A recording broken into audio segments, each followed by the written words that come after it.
Data protection and privacy teams are under more pressure than ever with new laws, AI oversight, data breaches, and the constant expectation to do more with fewer resources. That's why TrustArc built a modern privacy and data protection management platform powered by Arc Intelligence. It unifies your tools, automates the work that slows you down, and surfaces what matters most right when you need it. From guided quick actions to our intelligent assistant, Ask Arc, you get credible, contextual answers backed by expert research, not generic AI guesses. Finally, privacy that works the way privacy pros work. Learn how TrustArc helps teams move faster with confidence at trustarc.com/serious-privacy. That's trustarc.com/serious-privacy. Hello. Are you a digital hoarder? Are you someone who always has a full mailbox, tons of documents stored on your computer's desktop, in various folders and on numerous USB drives? Then you must also know that finding the right data is not always easy. Welcome to Serious Privacy. My name is Paul Breitbart, and in today's episode, my colleague Kay Royal will talk about the challenges of data discovery. Her guest is Kevin Ogrodnik, the president of Sherpa Software. As you will hear, Kevin has a background in data retention and e-discovery, but will now tell you all there is to know about finding data across your systems. Enjoy the episode. Hello and welcome to Serious Privacy. Today I have the pleasure and the honor of talking with Kevin Ogrodnik, who is the CEO of Sherpa Software. Kevin's specialty is in data discovery, which is a topic that in privacy is something that we absolutely love. So welcome, Kevin. Thank you for joining us. Thanks for having me, Kay. Beautiful. So I'm going to dive into a couple of questions up front before we get into the meat of it, because one thing I love to do, and Kevin, don't shoot me for this, but I like to ask people an unexpected personal question, one that you're not prepared for. Let me know, what is your caffeine of choice? Tea, coffee, or a soft drink? Actually, I don't drink caffeine, but I do drink tea. So I'm actually caffeine free on the tea, but that's for me. It keeps me going though. I like a rooibos tea. Oh, I love a rooibos tea. That is fantastic. So what do you do for energy then? Don't tell me you drink energy drink. I run around at my desk and run around work all day to get my energy, right? Okay, I love it. I was going to say, if you're going to tell me chocolate, I can completely understand.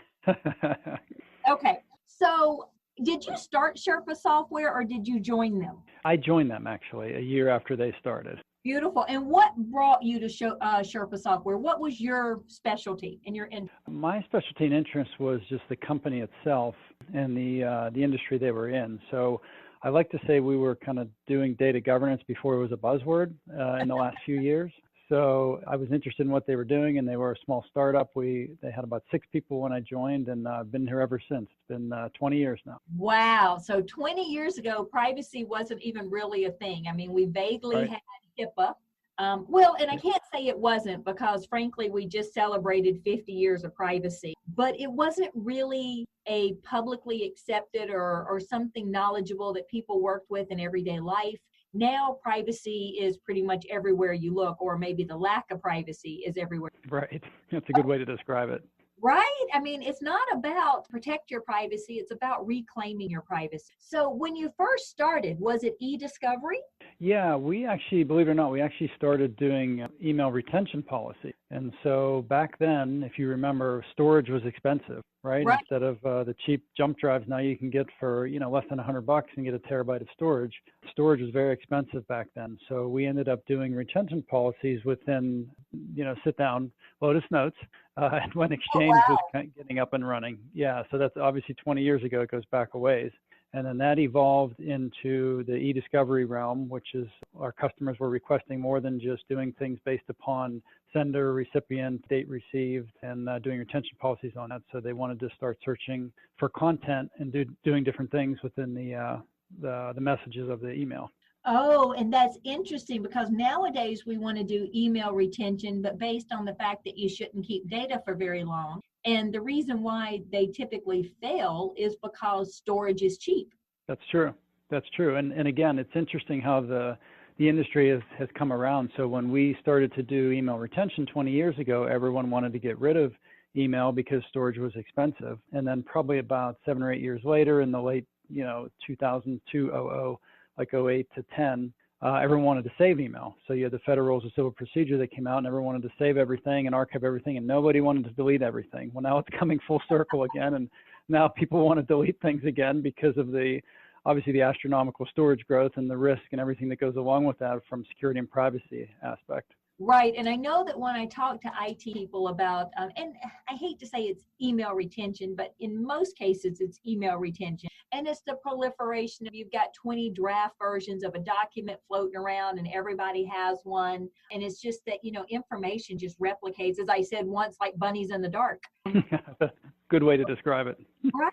And, don't feed your email after midnight. But when I was speaking to IT people, they say the reason they like to save everything because the legal department will contact them and say, give us all the information you have on Paul Breitbarth. Mm-hmm.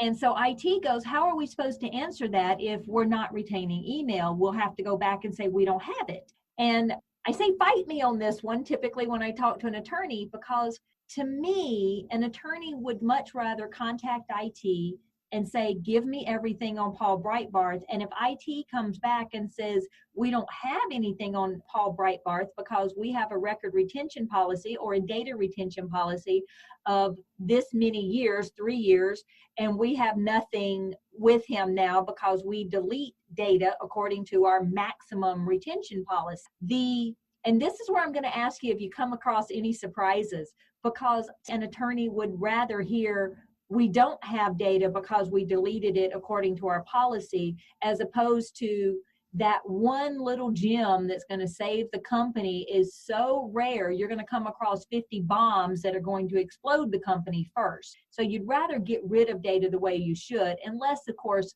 something traumatic happened and then you're keeping the data in anticipation of litigation. But otherwise, you should have a good retention. So I'm going to ask you about any surprises. And of course, I know I don't want you to violate any client confidentiality, but in doing data discovery and assessing companies and what they've retained, have you had any surprises come up?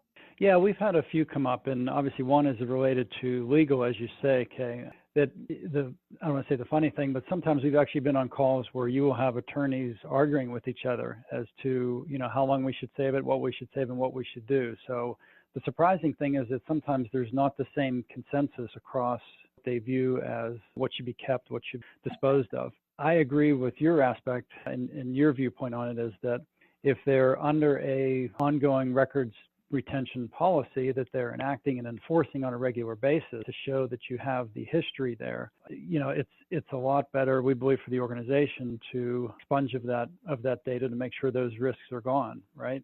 It reduces the risk and it allows you to comply with those regulations as well. Some of the other surprises we've seen too is that I'll say more so in small and medium organizations, and I'll tell you why in a minute, why it comes back to this. But, sometimes I don't want to say they're not paying attention to this, but I think it's a resource issue, is that there's so many things going on these days. They have 1,000 things going on. They can barely get to half the things. And so when you have these security and privacy professionals running around just trying to put fires out, they don't have the time or the resources to put forth some of this proactive effort to doing things like data discovery and data inventorying, those types of. And so what they're missing in that is the aspect of where the risk is in the organization, of course, like we just talked about. Because it's growing so fast, it's hard for them to wrap their arms around where it is and what they need to do with it, and then how they can comply with these regulations. And then I want to bring you back because you said you had something in particular about small to medium organizations. Yeah, I think it comes back to that resource restraint, is that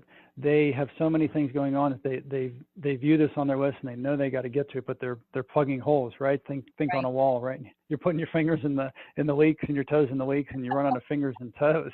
So I think some of it is the fact that some people believe that because they're a smaller organization, they may not get hit with regulatory fines, or they may not get hit with a breach based upon these, the risk that's out there. And so, I mean, as you know, things are going to happen, and whether it's a breach or it's a privacy regulation that they may get caught on, organizations need to find this information to figure out how they need to respond to things like CCPA and GDPR, and where their risk is in their organization. So I think a lot of it comes back to it being the size that they are and how they can tackle these problems. Oh, I love that. And you're absolutely right. Most privacy people, especially, have no idea where the data is. Well, I mean, it's not the privacy. The privacy is the one that wants to find it. But no one in the organization knows where all the data is and where it lives, where it's replicated, where it's linked to, where it's been combined, where it's been separated, where it's been assessed and analyzed and built into metrics. And it just, information's everywhere. One thing you said I do love, though, is you said it surprises you that attorneys don't agree. They don't have a consensus. Get 3 attorneys. It's true. You're going to have 5 different opinions. Yeah, it's true. Not only sometimes you get disagreement within the department, you get disagreement across the departments too. So you'll have legal that'll want to do one thing, and you'll have privacy that says we need to do another, and then you'll have security that wants to do another, and then IT wants to do something totally different. So it's a matter of getting all those stakeholders together and trying to get them to agree. Oh, absolutely. And typically security wants to get rid of stuff because it doesn't want to have to put controls over it. IT loves a delete button. If you give them a delete button, they'll press the delete button, boom, gone. You're right, because not all attorneys understand privacy requirements. So when we're talking about finding data, which is one of the big things for data discovery, is finding the data. But there's no law that actually requires data inventory, right? Well, when you look at GDPR and CCPA, so there's the data registries, and there is data inventory. So there are some as it relates to that. Now it relates back to, personal information too. So there can be, again, it depends upon your viewpoint and you'll get different interpretations of it. But most of these companies want to inventory the data to know where this personal information is so they can respond to these privacy requirements within the time period, that they are required to do. Because otherwise, once you start getting outside of that, you start not being able to respond. That's whenever I think the regulators are going to come down hard on them. Right. And the fact that you can't really respond to individual rights requests unless you know where the data is. I've heard, stories that companies have received individual rights requests, for example, and let's say it's a retailer that may have a loyalty program. And they'll give the individual, they'll find them in their loyalty program, they'll give them their shopping history. Well, maybe the person worked there for 10 years. So one of the biggest complaints, and you can go pull up the metrics across Europe, especially for these metrics, is one of the biggest complaints is the fact that the agencies or the companies aren't responding in full. They're only responding in part.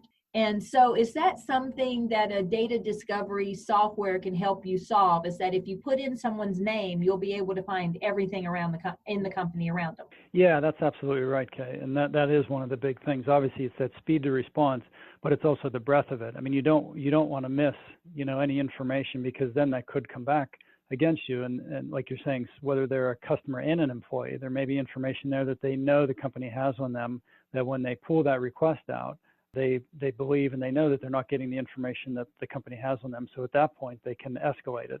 And so, yeah, you have to be able to go out there and search wide and far and be able to ensure that you're capturing information of each individual. But yeah, to answer your question, for sure, you need to be able to do that. And data discovery, data inventory can do that in these types of situations. Now, can it find data anywhere? So you always hear, and of course, this may be old, heaven knows I may be completely out of sync with this, but you always hear, well, we can find data that's stored in the company systems, but of course, we can't find data stored on someone's laptop.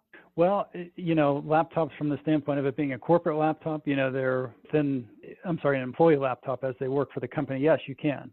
Actually, we've got a lot of use cases, and that's one of the main things that we hear about from our customers a lot. So they want to be able to get to those because, when you think about the employees, they're, our greatest benefit and sometimes can be our greatest threat too, right? Right. So breaches that happen, believe it or not, 40% of breaches come from, they call them insiders. And so whether it's accidental or malicious, most of you think about accidental, 60% of that comes from accidental insiders that do something with that data. But it's extremely important to be able to get out and get that. And so a lot of companies will also say, oh, well, we have laptops locked down. That's no problem, or we don't support them. They're not backed up, so we're not worried about them. What we've seen is, what employees will do is obviously they want to save information out there, whether they're traveling or they want to take something and work on it at home. There'll be information sitting out there that's not supposed to be out there. So a lot of times the customers that we see, they'll do a trust but verify policy. And so they'll go out and they'll want to search within local laptops and machines to make sure that this is out there. And when you think, a simple example might be from an HR perspective. So the director of HR has their laptop and they want to work from home or work remotely. And, guess what? There's a spreadsheet with all the employees' information, whether that just be, social security numbers, date of birth, anything else that might tie to them personally. He or she has it on their laptop and they go work from home. And this story I've used before is when they go and they buy coffee at a coffee place, they walk inside, they walk back out and their laptop's gone.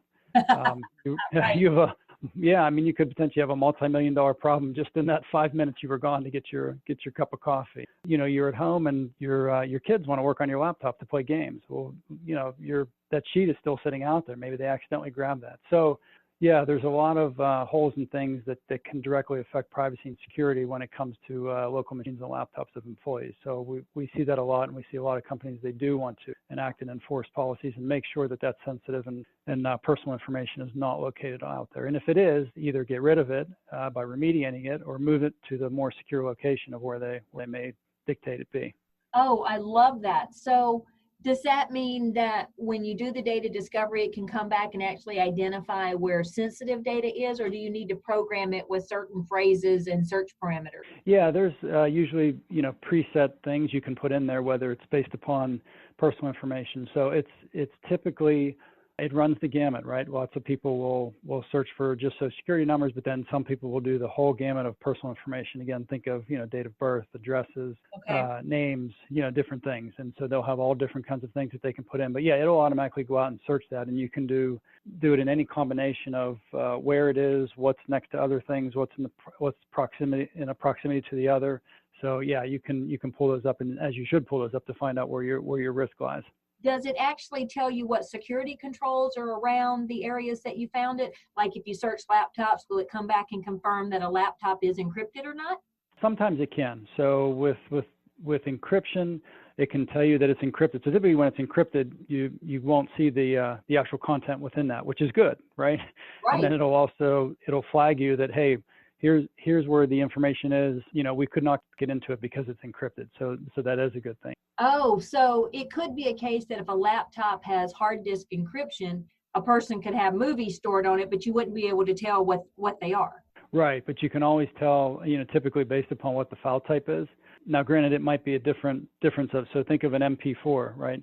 You could have someone who has an MP4 movie on there, but then you could also have someone doing QA testing that's recording things for work. So it kind of runs from one end to the other.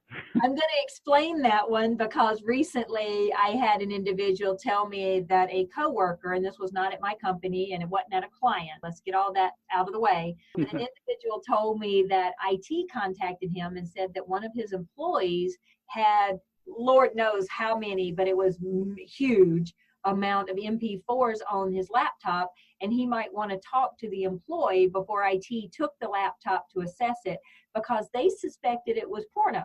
And it turns out it wasn't. Turned out it was a bunch of QA recordings. No one should have that many QA recordings, but that was what popped up, is that there was a bunch of MP4s. So I suppose that's a little bit of a surprise that may pop up. So tip for anyone listening, please don't store a bunch of movies on your computer or you will be suspected of having porn.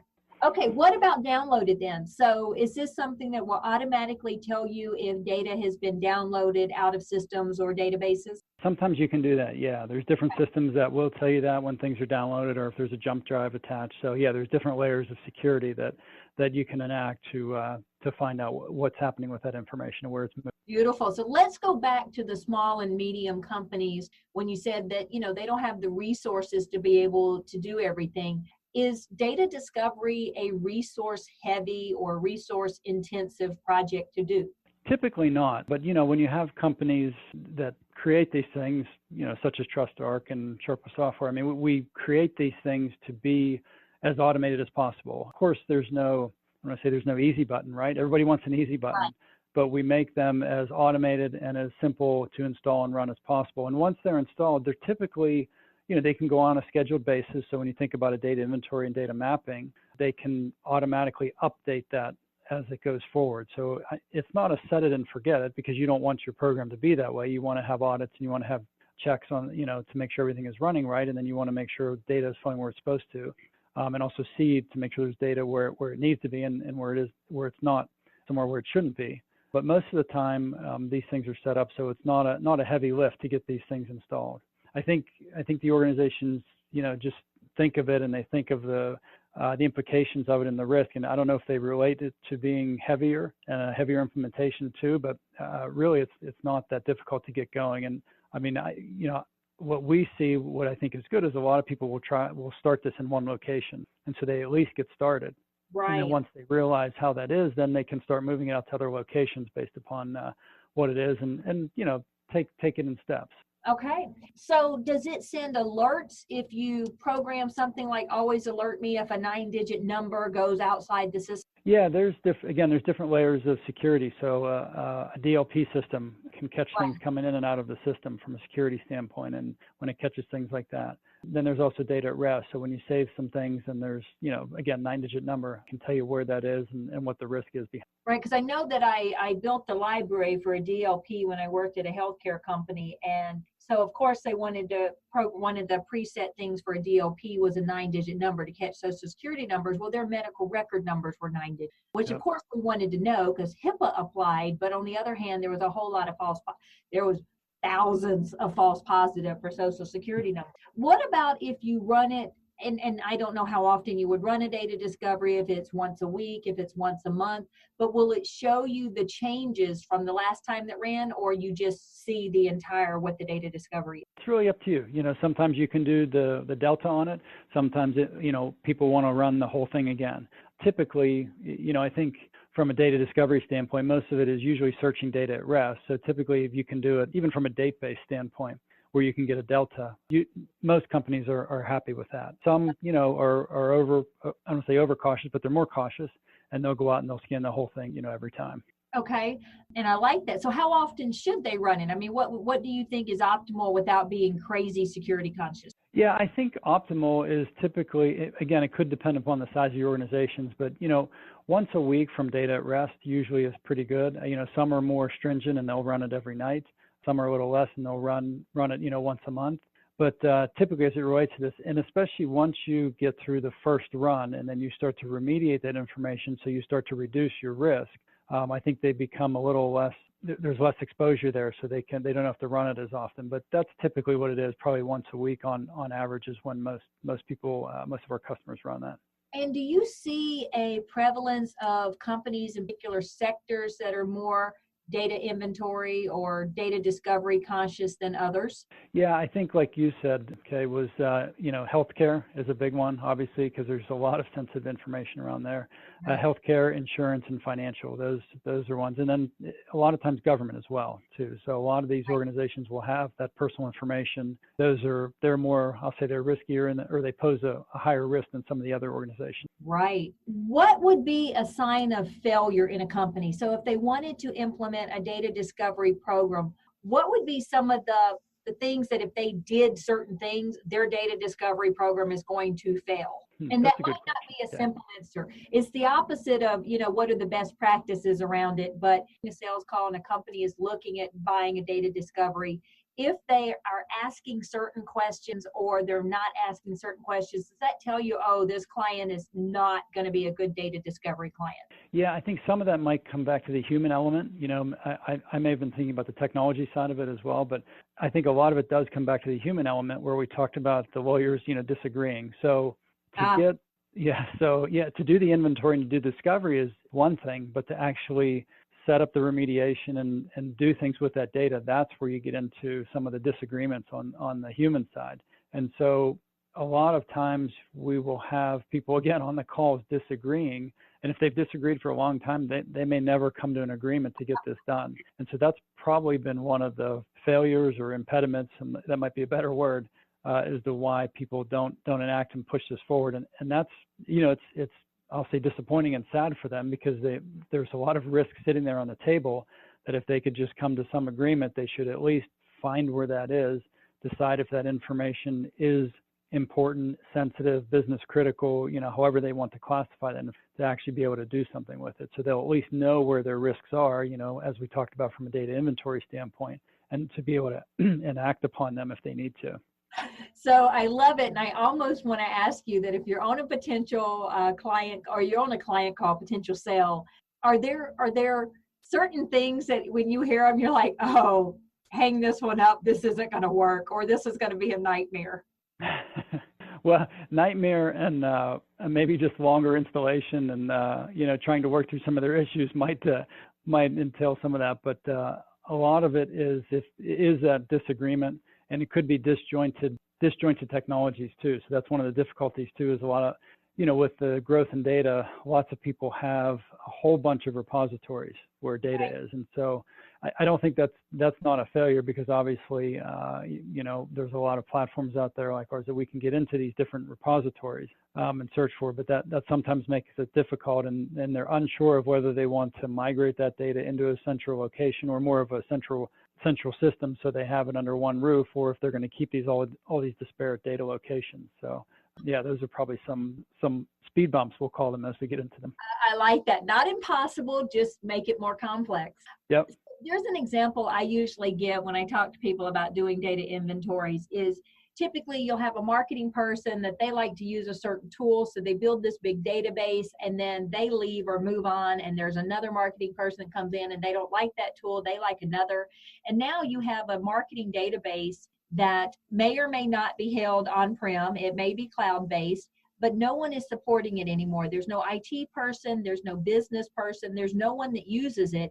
Would you be able, I know you can't go find that database if there's no longer an active link in the company, but would your data discovery be able to pick up the fact that at one point there was sharing going to this database? Yeah, what's funny, Kay, is this kind of goes back to our original roots when we talk about Lotus Notes. So we see a lot of people migrating from Lotus Notes over to Exchange or Office 365, and we encounter that a lot, these legacy systems all the time. So with these legacy systems, if you can access them, then they will need to get into that legacy information to make sure that they're able to find this information, do the data inventory, find if there's sensitive information, if there are requests. But yeah, we see that all the time. Oh, I love that. Thank you, because that's my nightmare, is having this quicksand of data out there that no one knows exists anymore, and how do you locate that?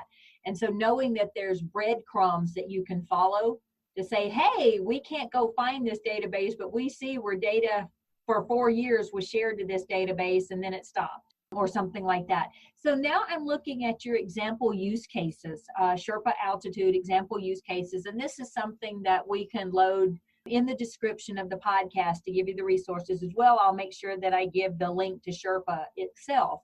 But I'm just going to pick a couple of these out because I think there was one that I absolutely loved. Yes, the secure confidential data from a flight risk employee. I like the one right above it, that finding and securing intellectual property from a terminated employee.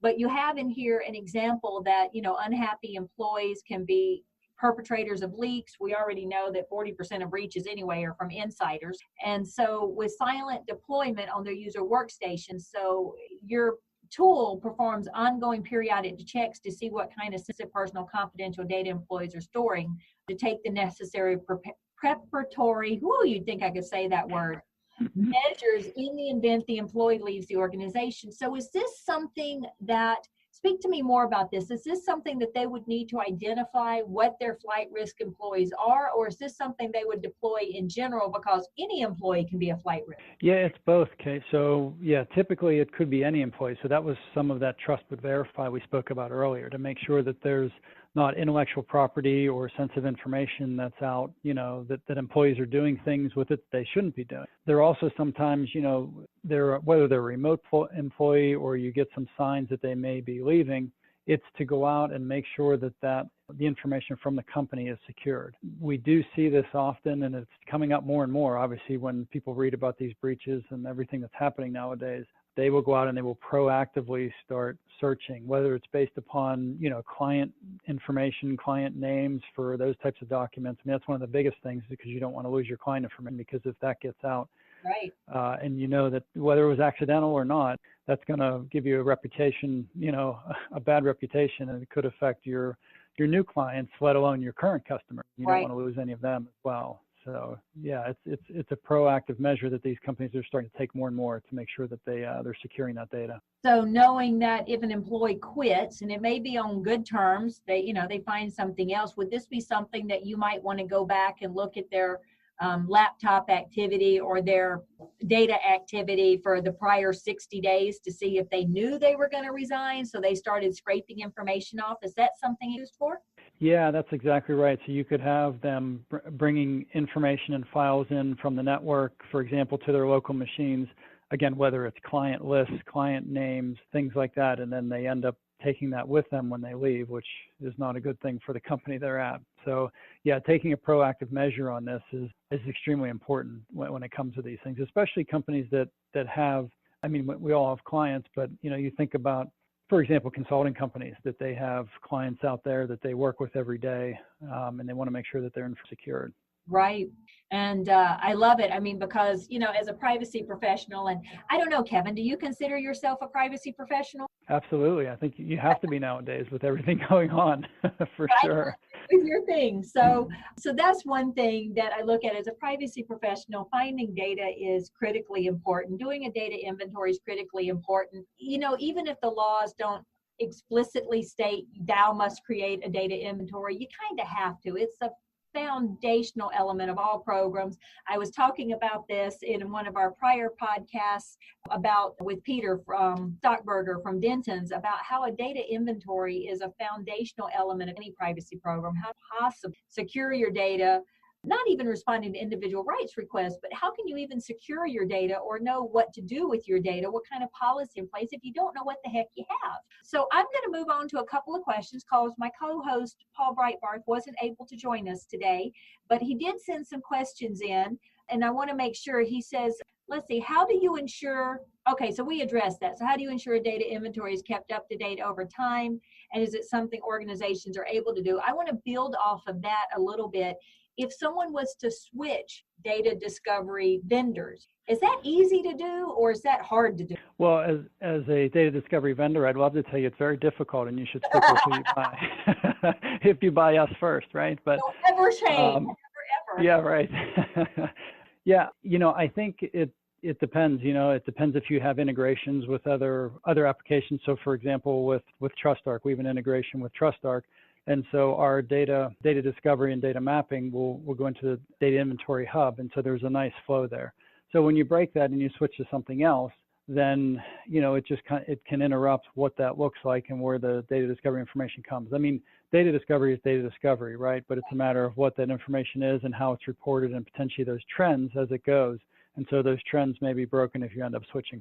Oh, I love that. So I'm writing down a couple of things that I want to make sure that I touch on because we're coming close to the end of our time. Lord knows we could talk about this for a few hours.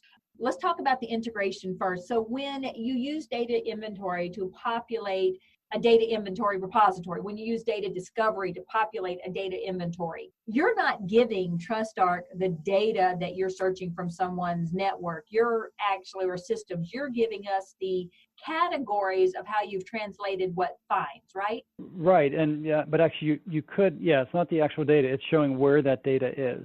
So with the data inventory hub, it'll show the where the data is and how it flows. And what we can do is we can get more granular to show in that data mapping to give them a better view of their environment of where their data is and what it is. So down to the file level. So if you think about, these are emails and this is what it looks like and this is what it might be about. So the actual information is not passing from us to TrustArc. However, we're reporting them and giving that to them. So when TrustArc brings up their data map, they will know exactly where that data is.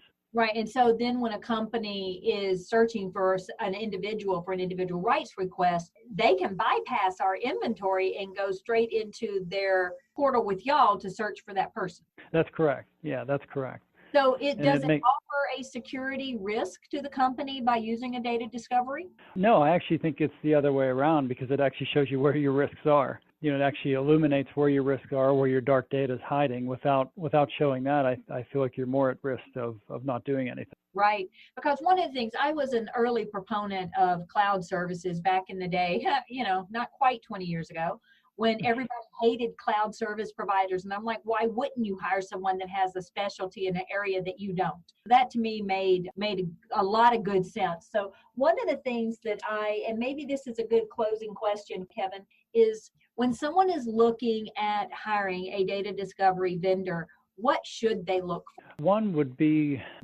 what is your reach, right? Can you get to, like we talked about laptops? I mean, that's a big thing. Can you reach areas where data may hide or where it may be hard to get to? That's one of the big things for sure, because obviously there's, I'll say, nooks and crannies and crevices that where things can hide that they'll be hard to get to, and that's where risk can pop up too. The other thing is that they just, hopefully that they have high touch service. So again, if you go back to those small and medium companies, I mean, pretty much everyone out there is going to say, hey, we have great service, but do they actually, show you that they can do it and they can help you work your way further and relieve your resources to get your data discovery and data inventory done? I think those are a couple of the key issues to make sure you're getting what you need to meet your requirements, whether it's to a privacy regulation or some of your security requirements, but then also alleviating the resources to make sure that you're able to do the other things that, like I said, you have your fingers in your toes plugging the other leaks and fires, putting the other fires out, and so you have enough resources to do that as well. So I think those are a couple of the key things that the people should look for when they're looking for data discovery. Oh, I love it. I love it. So before we say bye, I will first say thank you so much. This has been very, very informative. Is there anything you want to make sure that our listeners know about data discovery before we say goodbye? Yeah, I think one of the things we touched upon is that a lot of people will think, oh, well, I have to get my retention schedule down, or I have to get my privacy requirements all lined up, before I do this. I think that's definitely good advice. But I also believe that by doing a data inventory with data discovery, you will find where those holes and where those risks are. So it could lead you down a more thorough path to being compliant and having your security policies laid out to make sure you cover all your risks and you can answer regulations. I love it. Don't wait until you have everything perfect and you're just looking for your data. Use this as a tool to strengthen the rest of your program. That's right, exactly. Use it proactively ahead of time, and it'll actually make the program better as you set up the program. I love it. Well, Kevin, I can't thank you enough for coming on. Thank you so much. So many people have questions about data discovery and when they should and shouldn't use it and what benefit it offers. That this has been a wealth of information, and you have been a fantastic speaker. You just have so much information to share. That part is so very clear. You're a very natural sharer of information and wisdom. Thanks again, Kay. I appreciate it. It's been fun. Thanks, Kevin. Take care. Thank you, Kay and Kevin, for this interesting conversation. This is the end of yet another episode of Serious Privacy. I would like to thank all of you that are listening to us already. It is so exciting to see the number of listeners grow by the week. And of course, if you like what we are doing, feel free to tell your friends and colleagues about Serious Privacy as well. If you want to get in touch with us, feel free to reach out via seriousprivacy@trustarc.com or on Twitter, where you will find us at @podcastprivacy. You can tweet at Kay and myself directly via @heartofprivacy and @EuropolB, and we very much welcome ideas for future episodes or guests. Don't hesitate to generously offer yourself if you would like to be on the podcast as a guest. If you would like to know more about Sherpa Software, you will find all the information you need at sherpasoftware.com. The documents Kay spoke about in her conversation with Kevin will be linked in the show notes. Thank you again for listening today, and talk to you soon in our next episode. If you're a data protection or privacy professional, you already know the pressure. Non-stop regulatory change, AI oversight, internal demands, and the expectation to somehow stay ahead of it all. And the old patchwork of tools just isn't cutting it anymore. No. That's why TrustArc created a modern privacy management platform powered by Arc Intelligence. The TrustArc platform brings your workflows, evidence, research, tasks, and applications all together in one unified and intelligent workspace so you don't waste time digging, clicking, or context switching. With Ask Arc, your privacy assistant, you can ask plain language questions about laws, jurisdictions, or even your own program data, and get credible, cited answers based on NIMBY research and more than 1,000 global laws. It's explainable, transparent, and purpose-built for data protection and privacy. So if you need to add a vendor, create a cookie banner, or start an assessment, quick actions take formally complex tasks, turn them into bite-sized guided workflows to save you time. It's a platform that thinks like you, works like you, and helps you move faster with confidence, whether you're a seasoned DPO or you're just getting started. See how modern privacy gets done. Explore Arc at trustarc.com/serious-privacy. That's trustarc.com/serious-privacy.